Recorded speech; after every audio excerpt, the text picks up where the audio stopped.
नमस्कार दोस्तों, Alyssa success point पे आप सबका स्वागत है।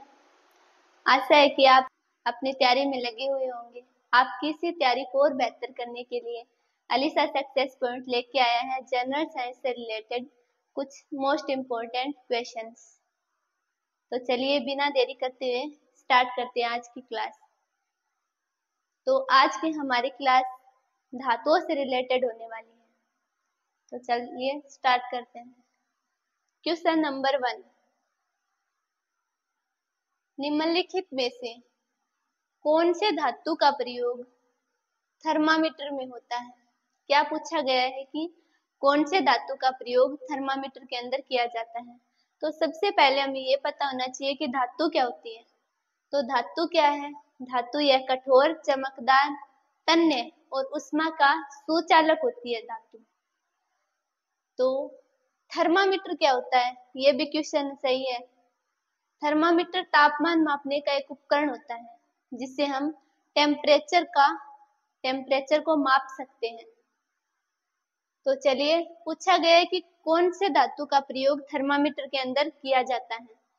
ऑप्शन ए में दिया गया है लोहा, ऑप्शन बी है पारा, ऑप्शन सी है चांदी और ऑप्शन डी के अंदर दिया गया है तांबा। तो ऑप्शन राइट आंसर क्या होगा? इसका राइट आंसर होगा पारा। क्यों?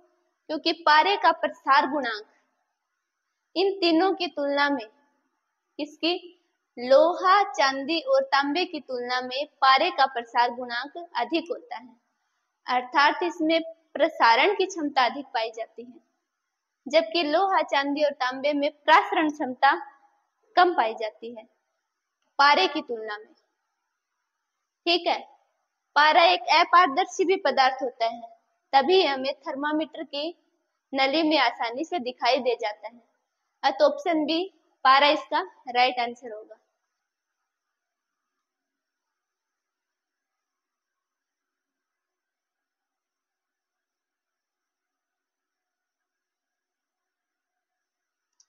क्वेश्चन नंबर 2, निम्नलिखित में से कौन सी धातु है जो हवा में तेजी से प्रतिक्रिया करती है? क्या पूछा गया है कि कौन सी धातु है जो हवा में तेजी से प्रतिक्रिया कर लेती है।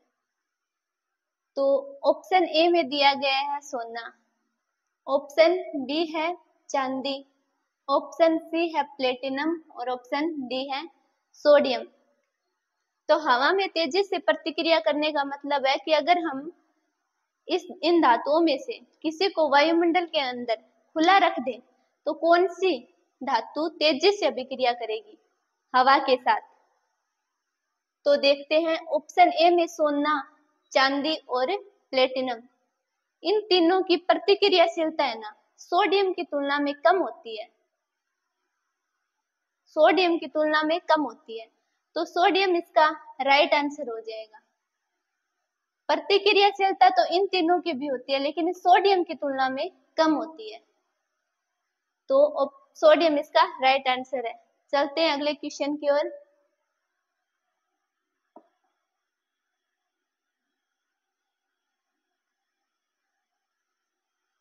Question number 3,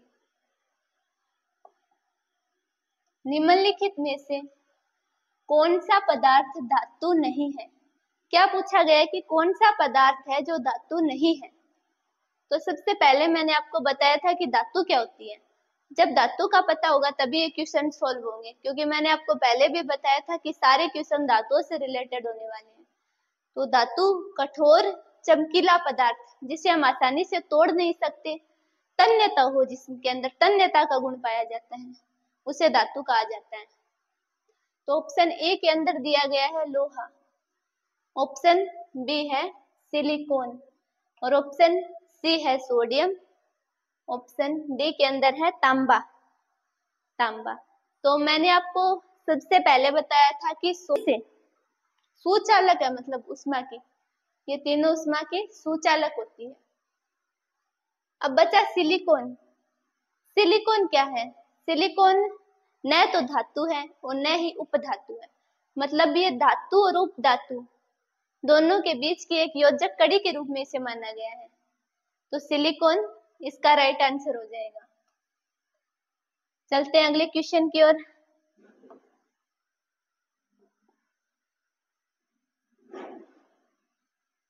question number 4, nitrogen. Nitrogen का प्रमुख उपयोग किस में होता है?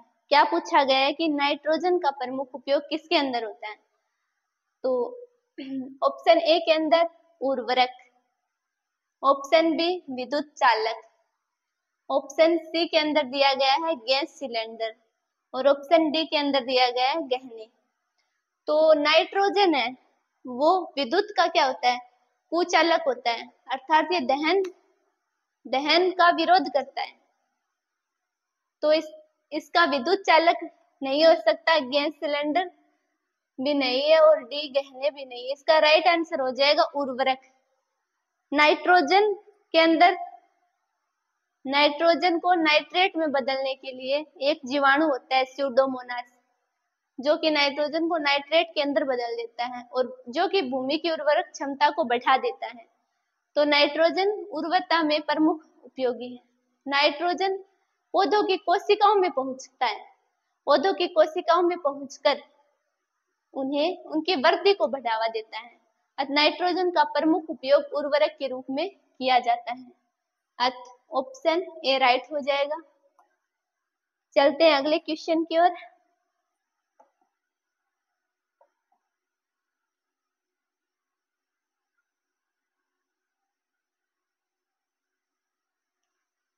क्वेश्चन नंबर 5 क्या है? निम्नलिखित में से कौन सा पदार्थ है जो विद्युत का कुचालक होता है? क्या पूछा गया है कि कौन सा पदार्थ है जो विद्युत का कुचालक होता है? तो सबसे पहले ये पता होना चाहिए कि कुचालक क्या होता है। कुचालक जिसमें ऊष्मा का प्रवाह आसानी से नहीं हो सकता।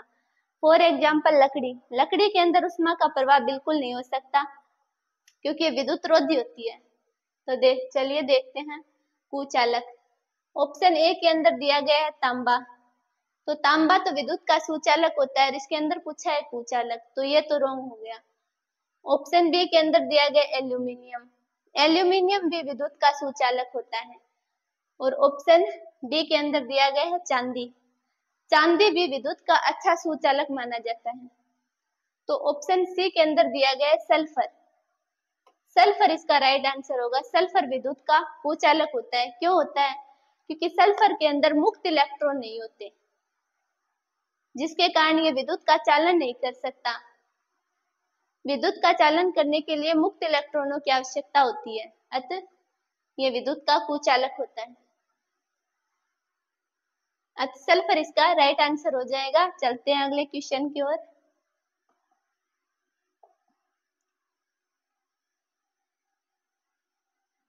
क्वेश्चन नंबर 6, तांबा का उपयोग किसमें किया जाता है? किसमें किया जाता है? तांबा का उपयोग किसमें किया जाता है? तो ऑप्शन ए के अंदर दिया गया है कांच, ऑप्शन बी है विद्युत चालक, ऑप्शन सी है लकड़ी और ऑप्शन डी के अंदर दिया गया है वसा। तो तांबा एक सस्ती और भरोसेमंद धातु होती है, मैंने आपको पहले भी बताया था, और विद्युत का अच्छा सुचालक भी होती है तांबा। तो इसका राइट आंसर हो जाएगा विद्युत चालक। चालक के रूप में प्रयोग किया जाता है इसका, क्योंकि सस्ती और भरोसेमंद धातु होती है और आसानी से सस्ती होने के कारण हम इसे आसानी से अफोर्ड कर सकते हैं। तो ऑप्शन बी इसका राइट आंसर हो जाएगा। चलते हैं अगले क्वेश्चन की ओर।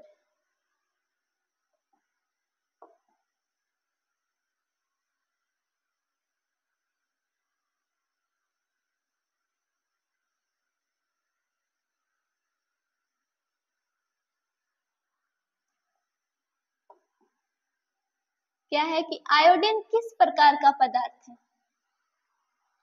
तो क्या पूछा गया है प्रश्न में कि आयोडीन किस प्रकार का पदार्थ है?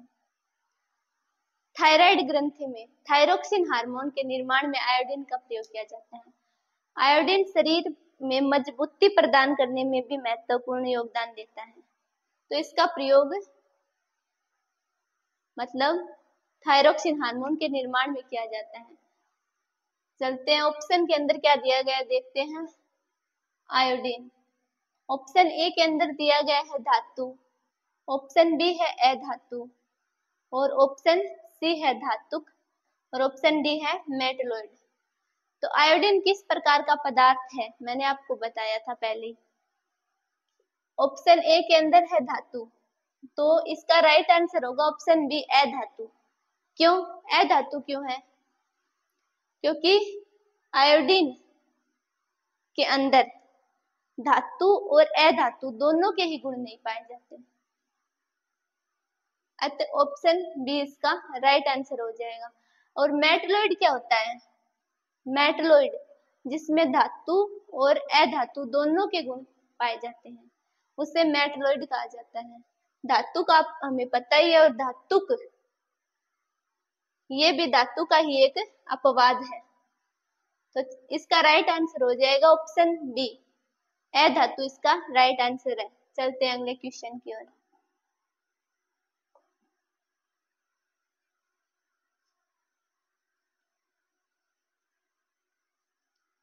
क्वेश्चन नंबर 8,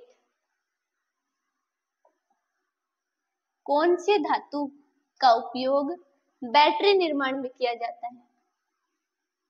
बैटरी निर्माण में होता है। पूछा गया है कि कौन सी धातु है जिसका उपयोग बैटरी के निर्माण में होता है। तो ऑप्शन ए के अंदर दिया गया है लोहा, ऑप्शन बी है लेड, और ऑप्शन सी है तांबा, और ऑप्शन डी के अंदर दिया गया है सोना। इसका राइट आंसर होगा ऑप्शन बी लेड। लेड क्यों? एक तो लेड सस्ता होता है, सस्ती धातु है ये, और दूसरा इसका उपयोग एसिड के रूप में ज्यादातर किया जाता है, लेड का उपयोग। और सबसे पहले रिचार्जेबल बैटरी थी वो लेड थी, सबसे पहली रिचार्जेबल बैटरी। ये क्वेश्चन भी है कि सबसे पहले रिचार्जेबल बैटरी कौन सी थी, तो इसका राइट आंसर ये होगा लेड, अर्थात ये रिचार्जेबल बैटरी है। तो ऑप्शन बी इसका राइट आंसर हो जाएगा। जबकि तांबा और सोना ये दोनों इसकी तुलना में महंगी धातु होती है, महंगी धातु है, तो इनका प्रयोग नहीं किया जाता बैटरी के निर्माण में। लेड में धन और ऋण टर्मिनल के रूप में भी बैटरी के धन और ऋण टर्मिनल में लेड का प्रयोग किया जाता है। चलते हैं अगले क्वेश्चन की ओर।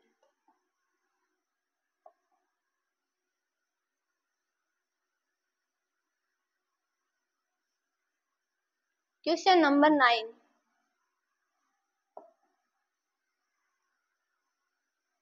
किस धातु का उपयोग आतिशबाजी में किया जाता है?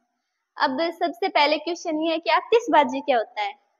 आतिशबाजी फारसी भाषा का शब्द है, फारसी भाषा का शब्द है जिसका अर्थ होता है आग। तो आतिशबाजी एक ऐसा उपकरण होता है जिसके अंदर धुआं, तेल और तैरते हुए दिखाई देते हैं। जैसे कि हम फुलझड़ी और अनारों को जलाते हैं त्योहारों पर, फंक्शन टाइम में जब फुलझड़ियों को जलाया जाता है तो उनमें तैरता हुआ पदार्थ ऊपर की तरफ निकलता है, उसे ही आतिशबाजी कहा जाता है। तो पूछा गया है कि किस धातु का उपयोग आतिशबाजी के अंदर होता है?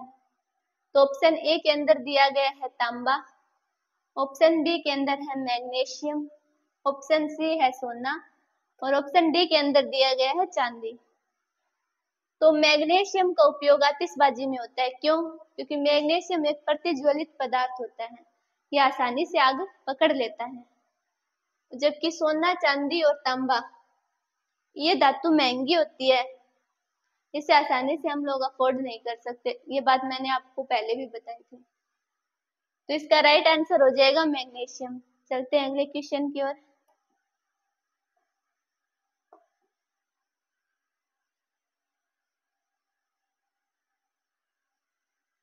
क्वेश्चन नंबर 10,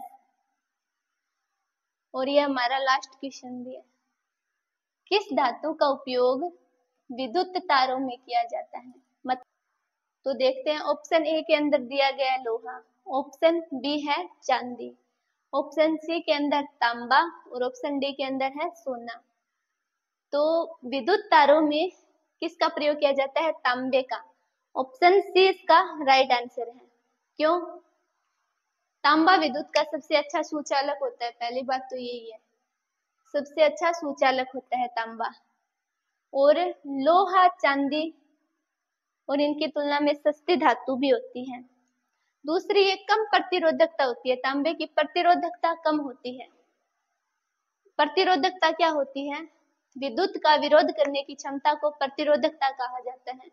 तो तांबे की सबसे कम प्रतिरोधकता होती है। इसकी तुलना में चांदी की प्रतिरोधकता तांबे से भी कम होती है, बट चांदी का उपयोग विद्युत तारों में नहीं किया जाता। क्यों? क्योंकि चांदी एक महंगी धातु होती है, इसलिए तांबे का उपयोग विद्युत तारों के अंदर किया जाता है, इसकी कम प्रतिरोधकता के कारण। तो ऑप्शन सी राइट आंसर हो जाएगा।